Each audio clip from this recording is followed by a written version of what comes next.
המשתתף הראשון, פרופסור דוד הרמן, נשיא טקלינק בע"מ, המתמחה בפיתוח מערכות חינוך, יועץ בנושא חינוך ברחבי הארץ ובעולם, ועוד הרבה דברים נוספים שעשה במהלך השנים, שאני לא יכול להרחיב עליהם. השנייה, אני גאה שהגברת מרי סעדי חיל, מנהלת בית ספר אחווה, חיפה, חברתי מרשת תובנות בחינוך, לקחה על עצמה את הכבוד להשתתף בפאנל. And finally, I'm very honored to introduce Dr. Dalia Hochman, the head of School of Gann Academy in Greater Boston, Pluralistic Jewish High School. היא מנהלת התיכון כיום, מנכ"לית התיכון שבו אני מלמד היום. אז יש לנו 3 פאנליסטים, אני אציג לכל אחד מהם שאלה, ואנחנו נשתדל לעמוד ב2.5 דקות תשובה לכל אחד. דוד היקר, השאלה הראשונה אליך. ערכים חינוכיים, אני קורא מתוך הספר, בעולם משתנה שפועל מתוך סגידה לטכנולוגיה, לסלבריטאים ולמותגים, אנשי חינוך, אנו יכולים לסייע לתלמידים שלנו, לטייב את היכולות האנושיות שלהם, ולהנגיש להם ערכי דיאלוג, מוסר ושוויון. דוד היקר, מה לדעתך עולם הערכים והגישה החינוכית להוביל דרכה את בתי הספר בשנים הקרובות?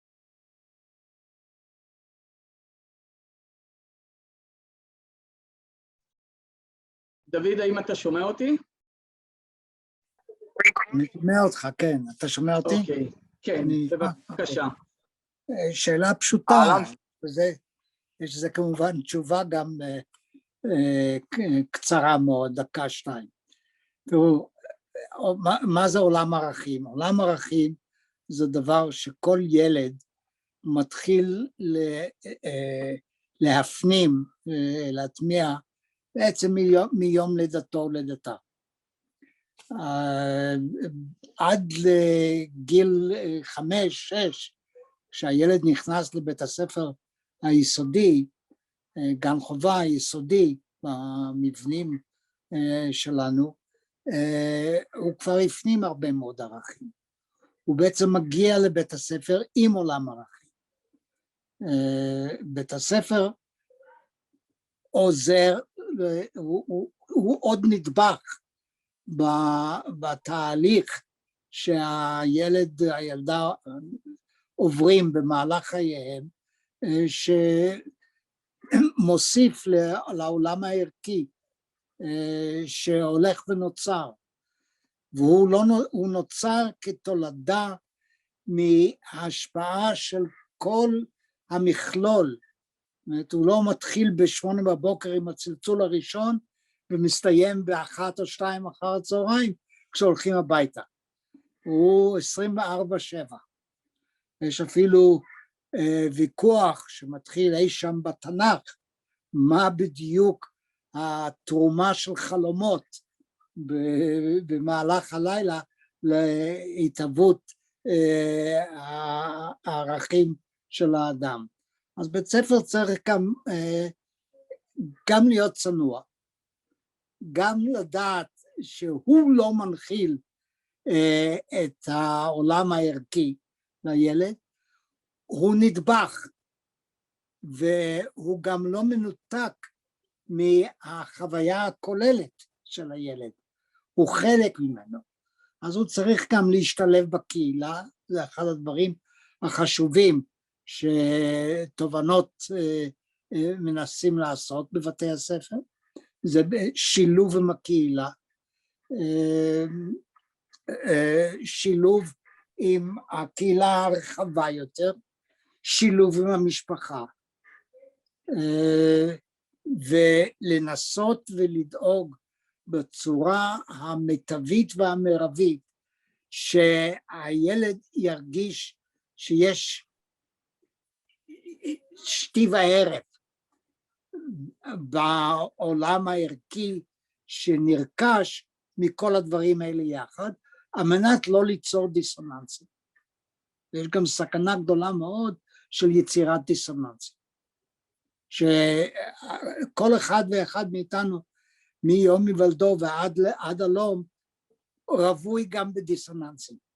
בית ספר צריך לנסות לא להיות עוד חלק מהדבר הזה, אבל להיות משולב. לכן כל בית ספר, אי אפשר, אני כבר מסיים, אי אפשר להתוות דרך אחת לכל בתי הספר שכולם צריכים לצעוד בפסח. כל בית ספר צריך לדעת איפה הוא קיים, באיזה חברה איזה חברה הוא משרת, איזה קהילה הוא שותף לה. אפשר להמשיך עם זה עוד הרבה, אתם יודעים שהאקדמאים מורגלים בלדבר במקטעים של 45 דקות.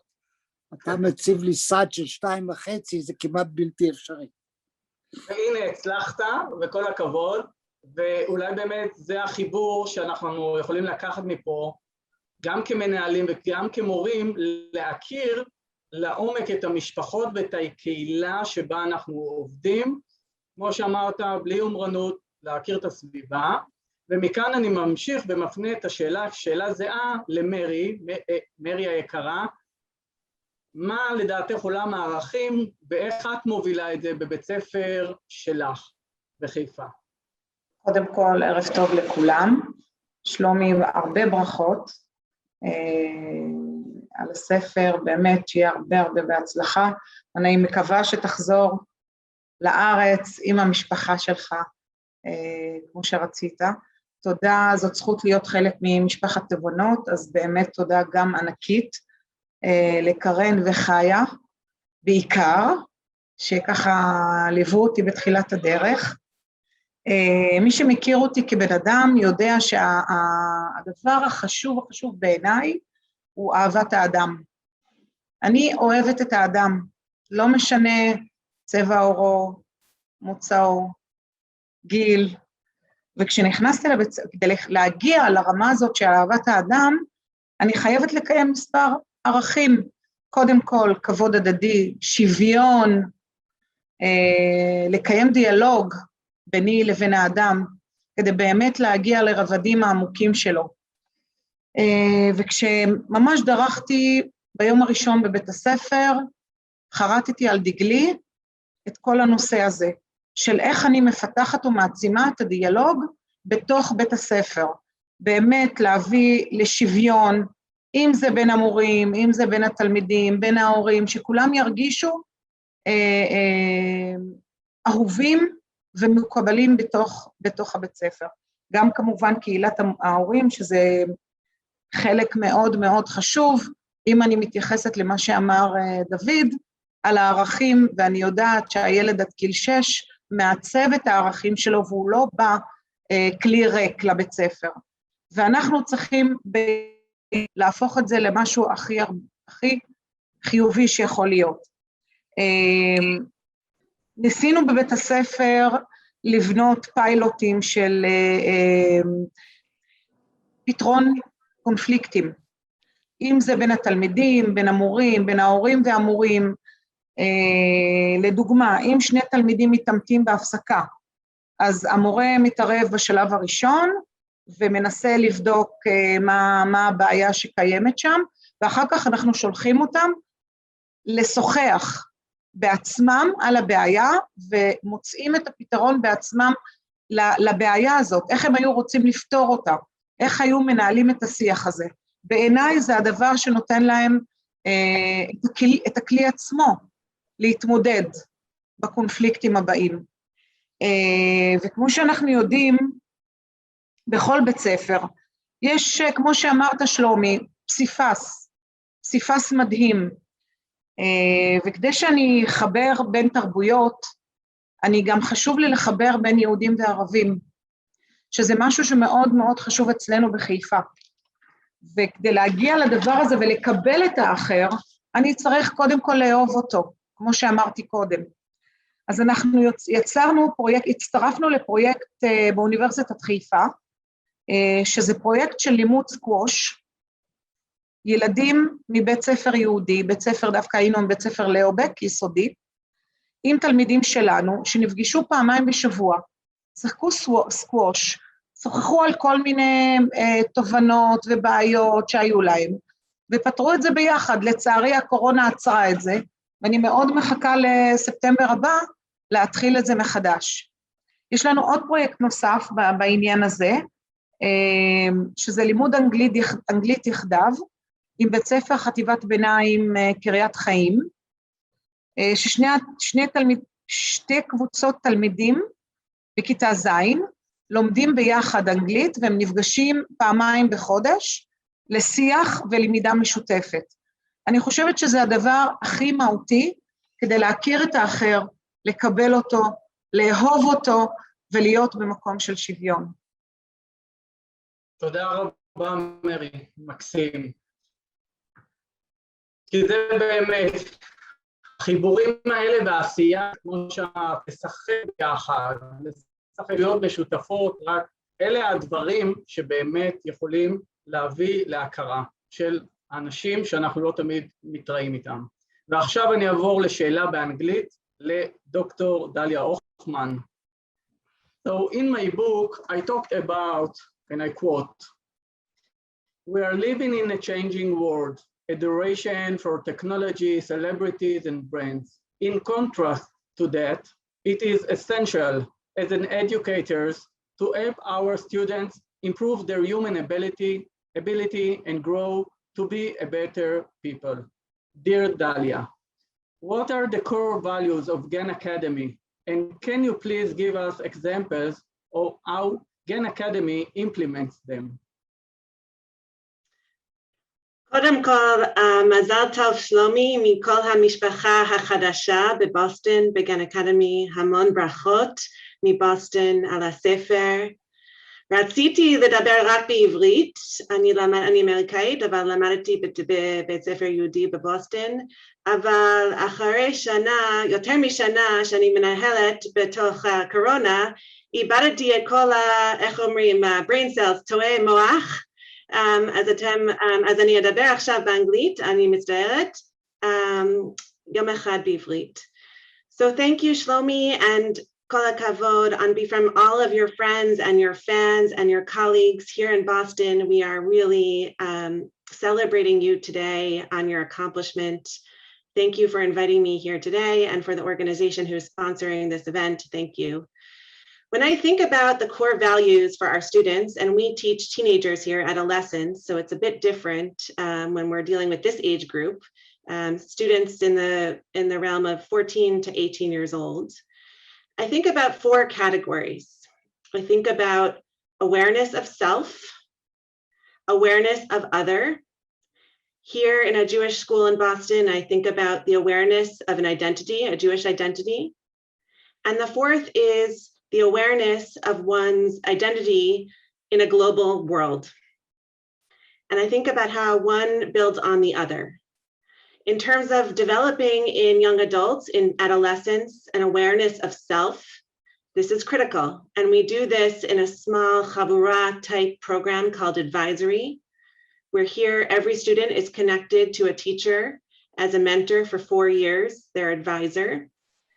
And we strive to teach our students to understand who they are as a learner, who they are as a friend, what's their impact in a conversation, how do they regulate their emotions, what do they need to succeed, what are obstacles that trigger them, and then what brings, especially for adolescents, what brings them in terms of self-awareness, fulfillment, and where do they find their passion? So that is the awareness of self that is so critical to the adolescent development.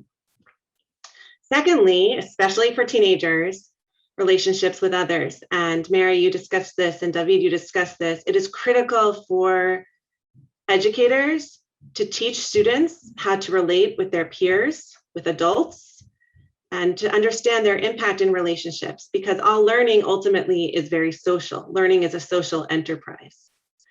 And so we ask our students to understand, when we do a lot of group work in our school, how do they collaborate? What role do they take in a group project? Do they sit back and let others lead? and to understand how they relate to others is a key part of an experience outside the basics of math and science, etc. Third, especially being a Jewish school, we are called Tichon Chadash, Gan Academy. We are a Jewish school in Boston. Students come to our school to explore their Jewish identity. You know, I say to my students, and they're Americans, you know, guys, there's many ways to live a fulfilling life. There's many beautiful cultures. You happen to be born with a 1,000-year-old legacy that's got a lot of really interesting literature and history. So check it out, check it out. You know, and so we try to help our students explore the tradition, the literature, the culture, and of course the language, which I'll talk about in a minute. But Jewish identity is a key part of our value, and developing students' understanding of Jewish identity so that when they become adults, they can make their own choices, but they have a foundation upon which they can choose. And finally, our school really focuses on developing students' awareness of their role in a global community. Students who are privileged to come to our school must understand that privilege and understand their responsibility to the world as a result of that privilege. With an education like ours, we expect our students to go out and change the world. So we ask our students, what problem do you want to solve? What keeps you up at night? What do you wake up in the morning, you know, hungry to do? How can you use your education and your sense of self to go out there and make a difference for others? And so I would say those 4 values, awareness of self, awareness of others, awareness of Jewish identity, and awareness of one's role in a global society and responsibility to that global society are core to our approach here at GAN. And I should add, we are very lucky to have Mar Shlomi Zahn as one of our teachers. Thank you so much, דליה. תודה רבה. ובאמת זה הדבר החשוב, לראות איך אנחנו יכולים לאפשר לתלמידים שלנו לראות לא רק את עצמם, אלא גם את האחר, ולנקוט עמדה ולפעול. אני רוצה לעבור לשאלה שנייה מתוך 4 שאלות, דוד, וזה יהיה בנושא מתנדבים בבית הספר. לבית הספר הכנסנו הרבה מתנדבים פרטיים, גם מתוך חברות ההייטק. המתנדבים עזרו לתלמידים במקצועות הליבה, ובעיקר היו עבורם מודל לחיקוי. גיוס המתנדבים והשימור לא תמיד היה קל, אבל הצלחנו לעשות. יש שיטענו שהכנסת מתנדבים היא עול על בית ספר ופוגעת במקצועיות של המורים. מה דעתך בנושא, מה תרומתם וחשיבותם של מתנדבים בבית הספר?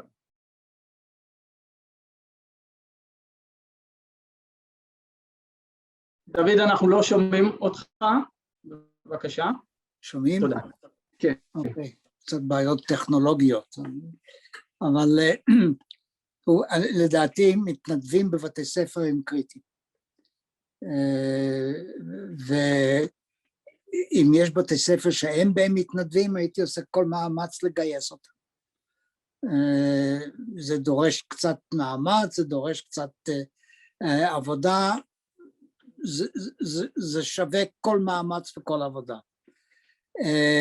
מה עושה מתנדבים? מתנדבים מכניסים לבית ספר סוג שונה, סוג אחר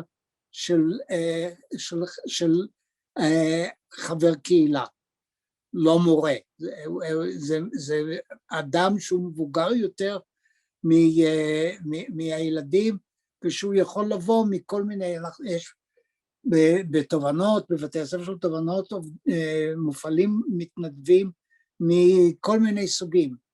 מעבר לתובנות יש גם ארגונים אחרים בארץ, יש ארגון שנקרא ידיד לחינוך, שמגייס גמלאים, שיש בו, היו בו לפחות לפני עידן הקורונה, היו בו 4,000 מתנדבים שעבדו ב-600 בתי ספר. עכשיו, הימצאות של אנשים אחרים, שיכולים למלא גם תפקידים שונים ורבים בבית ספר, אח גדול, או במקרה של מתנדב גמלאי, סבתא או סבא, בידיד לחינוך 70% מהמתנדבים הם לא מורים לשעבר, אז הם גם מייצגים מרקם שלם של התעניינויות ושל עיסוקים.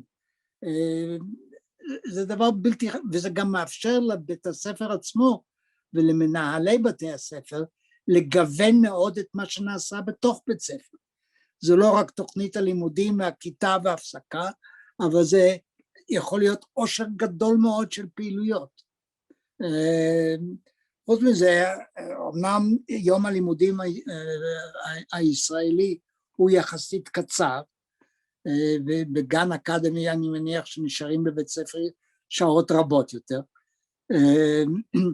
אבל הבניינים עדיין קיימים, זאת אומרת שבית ספר לא חייב לראות את הפעילות שלו מסתיימת כשהצלצול האחרון מושמע, ואפשר גם להעסיק מתנדבים בפעילויות נוספות, אקסטרה קוריקולריות רבות מאוד. יש לנו דוגמאות רבות מאוד לזה. עכשיו, כל המחקרים שנעשו על מחקרים בבתי ספר, על מתנדבים בבתי ספר, מראים שיש בזה תרומה בלתי רגילה להתפתחות של הילדים,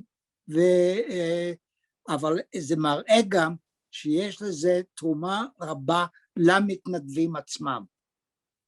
וזה ווין ווין.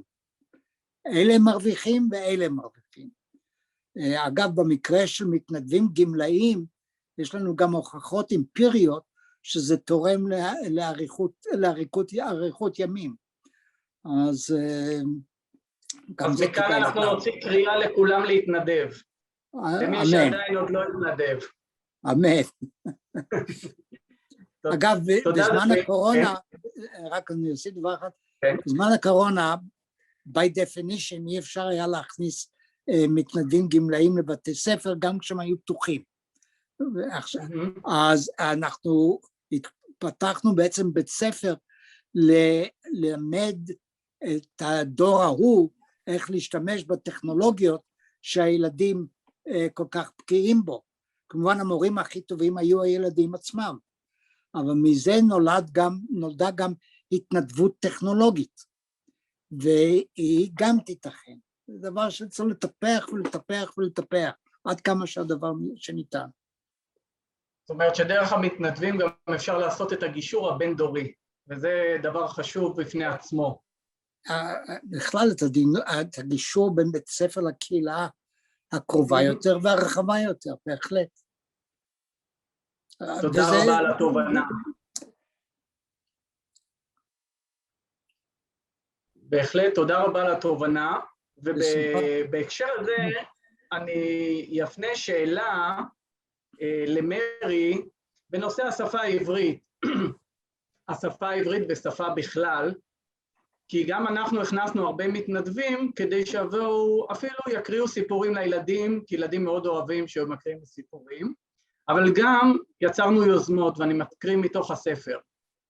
ביום חמישי האחרון עלינו על במת הקרן ליזמות חינוכית, כדי לקבל את תעודת ההוקרה ליוזמה הפדגוגית שלנו, מתחילים באלף בשביל הלמידה, התמלא ליבי גאווה על הצוות החינוכי שעושה תהליכים משמעותיים בנושא שפה.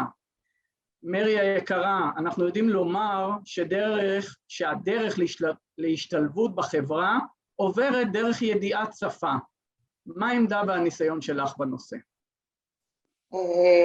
קודם כל, כנער או בוגר שחי בחברה הערבית, שגדל במדינת ישראל, הוא חייב לדעת שתי שפות כשפת אם, ערבית ועברית, כדי שבאמת יוכל להצליח ולהתקדם בחיים. הנושא של השפה אצלנו בבית ספר הוא נושא מאתגר. מלבד מיומנויות הקריאה, התלמידים צמאים לשפה עשירה וספרותית. יש לקחת בחשבון שהשפה הערבית הכתובה זאת שפה שנייה לילד, כי בעצם בבית הוא לומד את השפה הדבורה, והיא שונה בהרבה מהשפה הספרותית, הערבית הספרותית, הכתובה. השנה התחלנו, שלצערי שנת הקורונה לא אפשרה להצמיח את הפרויקט בצורה ככה הטובה ביותר, אנחנו לא מוותרים וממשיכים בכל הכוח, מלבד עידוד התלמידים לקריאת ספרים, אנחנו גם יצרנו שיעורי העשרה בשפה לכיתות א' וב', שכשבוחרים את הספר, הספר חייב להיות גם בהמחשה דיגיטלית. מה הכוונה? שהוא מגובה בסרטון שהילד גם רואה ושומע את הסיפור. ככה הוא יוכל להפנים יותר, כשהוא משתמש גם בחוש הראייה שלו, הוא יכול להפנים יותר את השפה. אז קודם כל, בשלב הראשון, רואים את הסרט, צופים בו, בסיפור, בצורה דיגיטלית. השלב השני, קוראים את הסרט, והשלב השלישי, בוחרים מספר מושגים, שהילדים צריכים להדגיש, ויוצרים פעילות יצירה ואומנות סביב הנושא עצמו. וככה אנחנו מאמינים שהילדים באמת יכולים להגיע לרמה של הפנמה, ושימוש אחר כך במושגים עצמם. עכשיו, בבחינת העברית, כמו שאמרתי קודם, אנחנו משתדלים גם בנוסף לפרויקטים שיש לנו עם אנשים ותלמידים מהחברה היהודית, אנחנו בשיתוף פעולה עם מכינת רבין בחיפה, מצטרפים אלינו חונכים אחת לשבוע, והמטרה שלהם, זו מהות המתנדבים, מה שאמר דוד קודם, זה על כל הסקאלה, על כל הספקטרום של הגילאים, שגם נערים ונערות שבאים להתנדב אצלנו בשנת מכינה, הם עובדים עם התלמידים על השפה העברית הדבורה, כדי גם שתלמידינו לא ייבהלו מהשפה. המשפחות הן משפחות יותר מוחלשות, משפחות מאתגרות, אז השפה הדבורה היא לא משהו שהוא זמין אצלם בתוך הבתים, ולכן הילדים בדרך כלל מפחדים בכלל לנסות להשתמש בשפה העברית. תמיד אומרים, אני לא מבין, אני לא יודע, ואז אנחנו מנסים ליצור את הגשר הזה לשפה. נהדר. תודה רבה על התובנה המרכזית. אני יכול להגיד שבהחלט, כמו שאת אמרת, לימודי גם הערבית וגם העברית נושא חשוב בפני עצמו, מעבר לאתגרים השפתיים שאנחנו כחברה מתמודדים. Dear Dalia, the connection to Israel and the Hebrew language. What is your stance about the connection between Gan Academy to the State of Israel and the Hebrew language? Why do you find it so important? תודה, שאלה מאוד טובה. אי אפשר להפריד את השפה מהזהות, נכון? And at GAN, we, as I mentioned, are striving to help American teenagers understand the value of their Jewish identity, and Hebrew language is a way in for them, for their identity. Language is culture, and it's different. We also offer Spanish and French, but it's a different type of language. So as a result, we mandate and require all of our students to take at least 3 years of Hebrew, but many take 4. And we have amazing Hebrew teachers at GAN Academy who make it fun and relevant. And that is the key, to make a language that may seem less relevant to one's life. Relevant requires excellent teaching and teachers. So that's the first part. Second, we spend 6 weeks of our high school in Israel.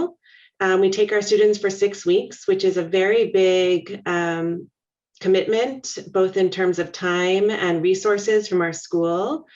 But it is absolutely core to our goal for GAN to show students the modern state of Israel in all of its complexities and beauty and richness. And we actually, the way we do this is we try to not make it a tourist experience. Actually, Shlomi is helping us right now, and Efrat, our colleagues, create a new program for next year. But we're hoping to make it a course, not a trip, but a course. And we do it partially by having a partnership with a high school in Haifa, Ironi Hay. So students at GAN partner with students at Ironi Hay. And then the students from Haifa then come to Boston in the, afterwards, after the trip. So we are trying to show this language as relevant, special, and deeply, deeply connected to identity and culture. But you can't do it without amazing teachers. That's it. תודה רבה דליה, ואני מקווה שאנחנו נוכל גם לשתף פעולה גם עם בתי הספר עכשיו שנוצר הקשר, גם עם עירוני ה' וגם עם מרי, ונוכל ליצור שיתופי פעולה נוספים. שאלה אליך דוד, אני רוצה להפנות בנושא פדגוגיה וחתירה למצוינות לימודית אל מול העלאת התלמיד. אל מול מה? לפעמים קיימת דילמה חינוכית בנושא המתח בין פדגוגיה וחתירה למצוינות. ראיתי הרבה מורים מתנצלים בניסיון להסביר למה תלמידים לא מצליחים. הם עולים חדשים, הם מגיעים ממשפחות בסיכון, ולפעמים היה נדמה שמרוב האהבה וההכלה, לפעמים ויתרנו לתלמידים על ההישגים הלימודיים. היה נדמה שלפעמים בתוך הכאוס, אנחנו לא מאמינים במסוגלות של התלמידים, או במסוגלות שלנו לעשות את השינוי. מה דעתך על המתח הזה וכיצד אפשר לנהל אותו? וואו, יש לי לזה 2 דקות.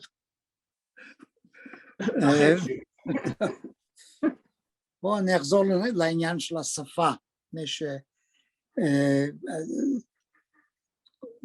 עברית לתלמידים דוברי ערבית בארץ, עברית לתלמידים דוברי אנגלית מארצות הברית. אנחנו מנסים ללמד את השפות האלה בכיתה, אבל בארצות הברית עברית היא לא בדיוק שפה מושמעת. הילד הולך הביתה מבית ספר, הוא לא שומע יותר מדי עברית. זאת אומרת, זה הופך למשהו מאוד אקדמי. אז פדגוגיה שמדגוגיה. עם הזמן הוא לא ילמד את השפה, הוא לא יטמיע את השפה. המטרה של הוראה זה שדברים גם ילמדו, שהם יופנמו. התלמיד הדובר הערבית בישראל ילמד עברית הרבה יותר טוב מאשר התלמיד בבית הספר העברי, דובר העברית, ילמד ערבית. מפני שהוא עם הזמן אותו תלמיד יזדקק לזה, מפני שהוא נכנס לעולם העבודה ולעולם הרחב יותר, והוא גם שומע את זה ברחוב. והוא ילמד את השפה מתוך צורך. איך כל אחד מאיתנו למד את השפות שלנו, אנחנו יודעים אותם. אנחנו למדנו אותם כשהיינו ילדים קטנים, לפני שבכלל ידענו מה זה בית ספר, באופן טבעי, בלי פדגוגיה. הפדגוגיה הייתה הסביבה. עכשיו, אנחנו יודעים שהאדם לומד בצורה הרבה יותר טובה דברים שהוא מודע לרלוונטיות שלהם, לחשיבות שלהם, לצורך לדעת אותם. והרבה מאוד ילדים, אנחנו יודעים גם בבתי ספר, לומדים, ואנחנו חושבים שהפדגוגיות הן נהדרות, עד שהם מגיעים למבחן. מגיעים למבחן, מסיימים את המבחן, הם מקווים בציון סביר, ובזה הם שימו את זה. כמה מאיתנו, לי יש דוקטורט יפה מאוד, מה אני זוכר מהפיזיקה שלמדתי בתיכון, שמבלי הבגרות בו, לא הייתי בכלל יכול להגיע לאוניברסיטה. אנחנו התחלנו לראות בציונים ובמעברים מטרה בפני עצמה, וזו לא המטרה של חינוך ושל מערכת חינוכית. אפשר עוד להמשיך עם זה הרבה מאוד, אבל יש ממשק בין נושאי לימוד, בין התלמיד וסביבתו, ואיך שהתלמיד או תלמידה רואים את צורכיהם ואת תחומי ההתעניינות שלהם, וגם איזה מסרים הם מקבלים מהסביבה, ואיזה חיזוקים הם מקבלים מהסביבה. כל הדברים האלה קשורים אחד בשני, אין רק פדגוגיה. אני לא יכול לכתוב, גם אתה לא שלומי, ואתה יודע את זה היטב, לא יכול לשבת ולכתוב ספר על פדגוגיה, עשה את זה ואל תעשה את זה. נכון מאוד. כל הדברים קשורים זה בזה. אחד הדברים שבתובנות לחינוך הודגשו מימי הבראשית של תובנות, זה ההוליסטיות והראייה הכוללת. וצריך לראות גם את הפדגוגיה באצטלה הזאת. תודה רבה, דוד. כמובן להמשיך עם זה, אבל לא בשתי דקות. זה נכון, אבל התובנה המרכזית, כמו שאתה אומר, זה הפן ההוליסטי, לראות את זה כתמונה אחת כוללת, ולא להסתכל על זה כאחד חד ערכי רק על הפדגוגיה, כי זה משהו שלא נוכל רק להשיג באמצעותו. Okay. הרבה פעמים אמרנו גם שילד שהוא פנוי רגשית, הוא יהיה פנוי גם ללמידה, ולא בכדי, זה קשור גם אחד לשני. אני יכול להגיד לך שאם דליה תביא את הילדים של גן אקדמי לישראל ל6 שבועות, והם ייפגשו עם תלמידי עירונית ה' כל יום 2 שעות, אז הם ילמדו משהו. אם הם ילכו לגור כל אחד עם תלמיד מקביל בה' ויחיו איתו 24 שעות, ילמדו הרבה יותר עברית. תקרא לזה פדגוגיה. נכון, תודה רבה. נכון, אני בהחלט מסכים איתך עם הנקודה הזאת. מרי היקרה, אני מפנה אלייך שאלה אחרונה, גם בנושא פדגוגיה או בנושא חינוך, האם יש לך משהו נוסף שהיית רוצה לומר לפני שאנחנו לאט לאט מסיימים ומסכמים את הפאנל, אז אני רוצה לאפשר לך להתייחס או לפדגוגיה או לכל נושא חינוכי כשאלה אחרונה. תודה שלומי, אני כן מסכימה עם דוד. אתה אמרת חלק מהמורים בספר שלך, חלק מהמורים כבר לא מאמינים במסוגלות שלהם ובמסוגלות של התלמידים. אני חושבת שלדעתי המתח הזה קיים, אבל אני רואה את זה כחידת הביצה והתרנגולת. כאשר אדם חווה כישלון, אם זה מורה או אם זה תלמיד, לאורך זמן זה בעצם המסוגלות שלהם נפגעת. אני כמנהלת משקיעה הרבה זמן והרבה משאבים לחזק את תחושת המסוגלות של המורים שלי, אשר הם בתורם מחזקים את תחושת המסוגלות של התלמידים. לגבי הוראה ופדגוגיה, אני חושבת שמלבד תחושת המסוגלות, צריך לפתח אצלם פדגוגיה חדשנית, פדגוגיה שתיתן להם מענים לצרכים חדשים של התלמידים, כן ליצור דיאלוג, כן לדעת לפתור קונפליקטים, כן ליצור פלטפורמות חדשות שמפתחות באמת מיומנויות של המאה ה-21. היום אנחנו רואים הרבה ילדים, גם מאובחנים פתאום, גם לקויי למידה, מאובחנים, בעיות קשב וריכוז. אם לא נתמוך במורים ונעזור להם לפתח את הכלים הפדגוגיים המתאימים, אני חושבת שאנחנו מפספסים בגדול. תודה רבה, מרי. The last question for Dalia is about autonomy of teachers and principals. So in school in Israel, generally there is a lack of autonomy for teachers and principals. That makes running the school challenging. Being part of Gan Academy High School, I witnessed the benefits of independence for faculty and administration. For example, Gan was one of the few schools that remained open for teaching in person during all the pandemic. Can you please tell us what made this possible? And of course, if you want to add something else beside it, because it's the last question, please do it. Toda. Shlomi, these are great questions, but it's hard in 2 minutes. First, about autonomy, I think to Mary's point, excellent, talented professionals should be given autonomy over their decision-making, because that's how you keep excellent, talented, creative individuals teaching. We should respect our teachers' judgment in terms of curriculum and teaching because they know the students best. So I never understand why we don't respect teachers enough to give teachers the final decision-making on what gets taught and on the curriculum. How can they deliver it if we don't respect teachers to make those decisions? And we respect them with our children, but not with those big decisions. It doesn't make any sense. So that's my political statement, and I'm happy to discuss curriculum and autonomy for forever. That's my favorite topic. Corona is not my favorite topic. I think this has been a very hard year for education, both in Israel and the United States, across the world.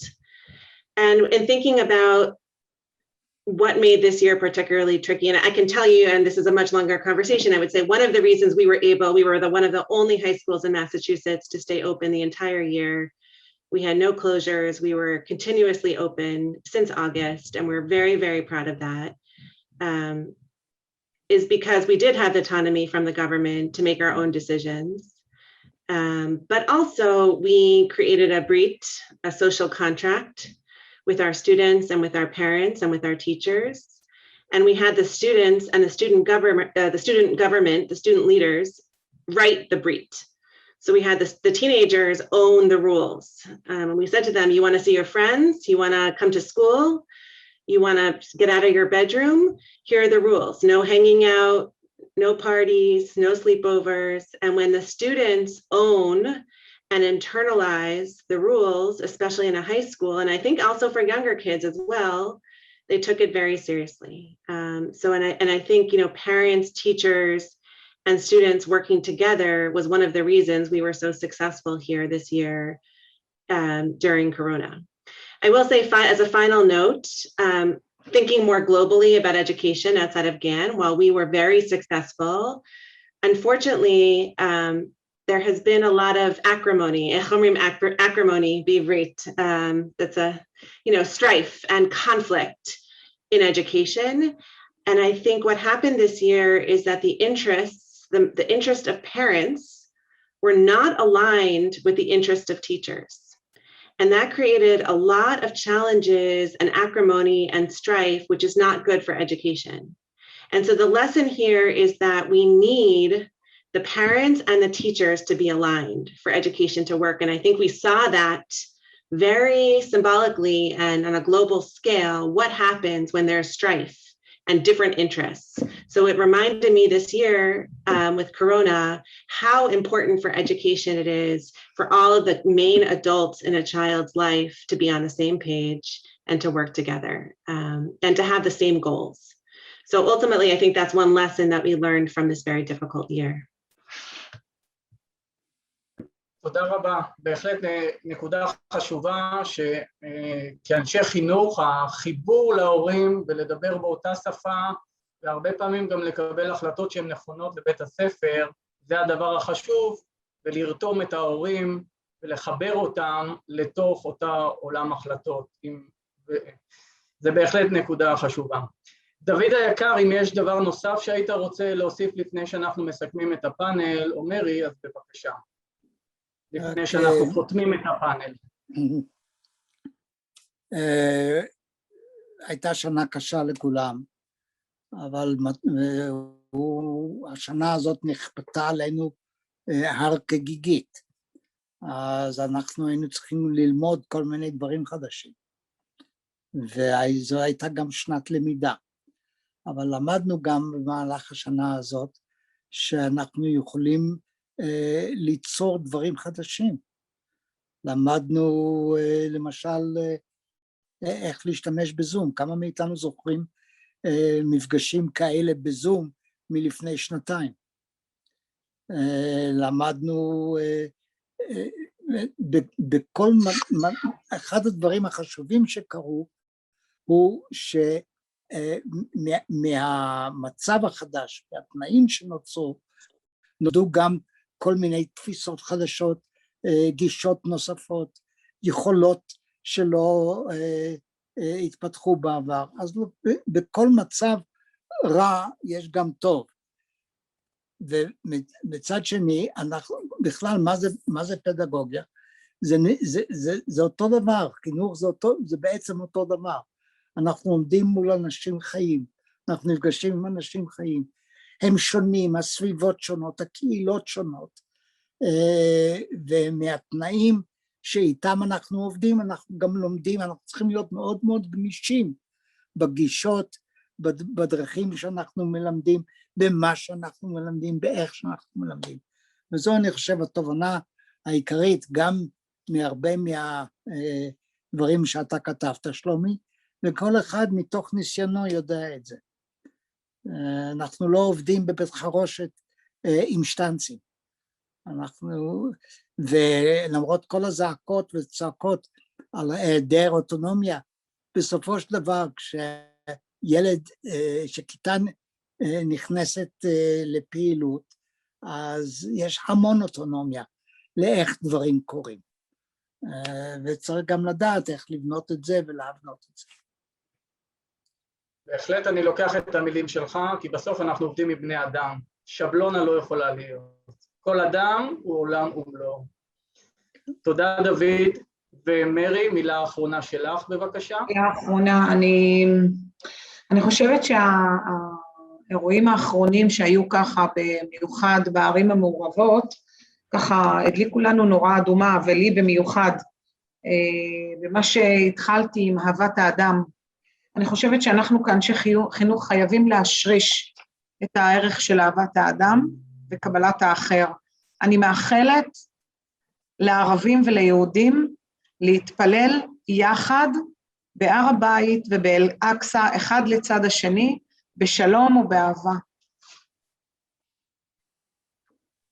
אמן ואמן. קרן, את רוצה להוסיף? אני רואה...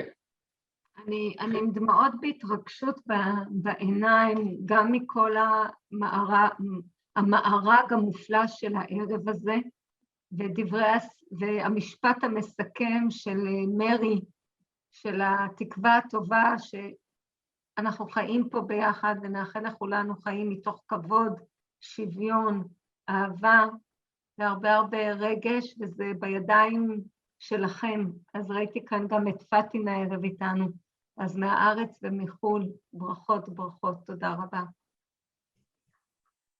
אז חברים, ממש תודה רבה לשלושת הפאנליסטים, תודה רבה. אצלנו עושים ככה בכנסים, דוקטור דליה הופמן, פרופסור דוד ארמן ולמרי תעד חיל המקסימה, תודה רבה לכם על הדברים הכל כך חשובים, ריגשתם. היה פאנל מקסים. אז חברים, אנחנו לקראת הסוף, אני אשים את הלינק של הספר בצ'אט עכשיו. אתם מוזמנים לקרוא, ובעיקר להפיץ את הטוב, להפיץ את האור, להפיץ את מה שטוב באנושות ובחברה שלנו, כי רק ככה נוכל לייצר חברה טובה יותר, שוויונית, מוסרית יותר, בעזרת אנשים טובים שישמיעו את הקול שלהם.